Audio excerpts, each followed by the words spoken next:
Hello, this is Dr. David Allen of North Augusta Pediatrics, and I want to talk to you some more today about coronavirus.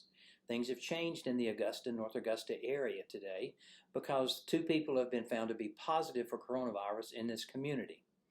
More steps are going to be taken to try to prevent the spread of this virus. Again, I want to reassure you that this is not dangerous for our pediatric population. It's primarily a danger to the elderly and to people with underlying medical problems. For children, it simply makes them have a flu-like illness for 7 to 10 days, and then they get over that. But we are concerned about the more fragile members of our society, so we're trying to prevent the spread. We've done that through several things. Schools have been closed, sporting events canceled.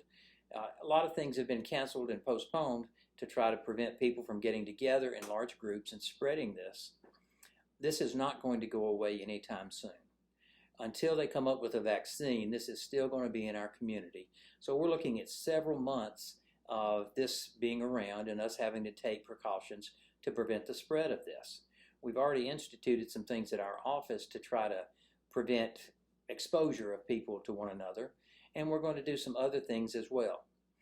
As we've already told you, we've divided our office into two parts. One side is for sick and one side is for well.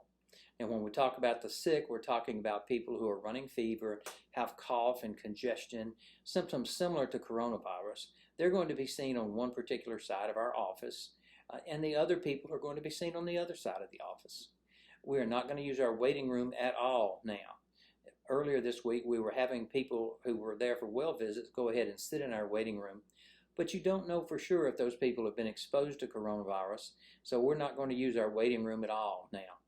When you pull into our parking lot, we want you to park on one side or the other. If you're coming here because your child is sick with those symptoms that I've already mentioned, I would like for you to pull in and pull into the parking lot to the right. When you get in the parking lot, you call us, you let us know you're here, we put you on the list, and we get you in as quickly as we can. If you're here for a well visit, an ADD follow-up visit, a shot visit, or something else that doesn't involve any possible coronavirus symptoms, then come in and pull to the left and also call us, and we will let you know when it's time to come in. We'll give you a call or come and get you. We hope this will help eliminate some potential exposure. It may not stop a thing. There may not be anybody that comes in with the virus, but we don't want to take that chance. For all of you, I encourage you to stay home. This is a time where we're going to have to stay in our house and not spend time out doing the things that we normally enjoy doing. Eating out is not something that we need to be doing in large groups. My wife and we're going to go through drive-thrus and get things to go, or we're going to cook at home, which is something we don't do as much as we should anyway. This is going to pass, but it's going to take several months. We're hoping that the people who do these sorts of things will be able to come up with a vaccine in the near future to put a stop to this. All of these precautions are designed to prevent an overflooding of our hospitals. If everybody got sick at one time, these people who are most fragile will be filling our intensive care units and our emergency rooms, and we will not be able to handle them. By staying at home and postponing all of these events, we are going to slow the growth of the number of people with coronavirus. It's still going to happen. It's still going to happen over the next several months. Yes, we hope that the warm weather will make it better, but we don't have any guarantee of that.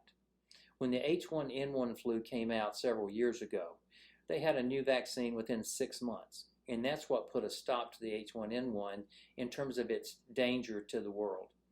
H1N1 is still out there, just like coronavirus will always be out there, but we will have a vaccine for it to prevent that. I hope your family is doing well, and certainly if you have any questions, give us a call.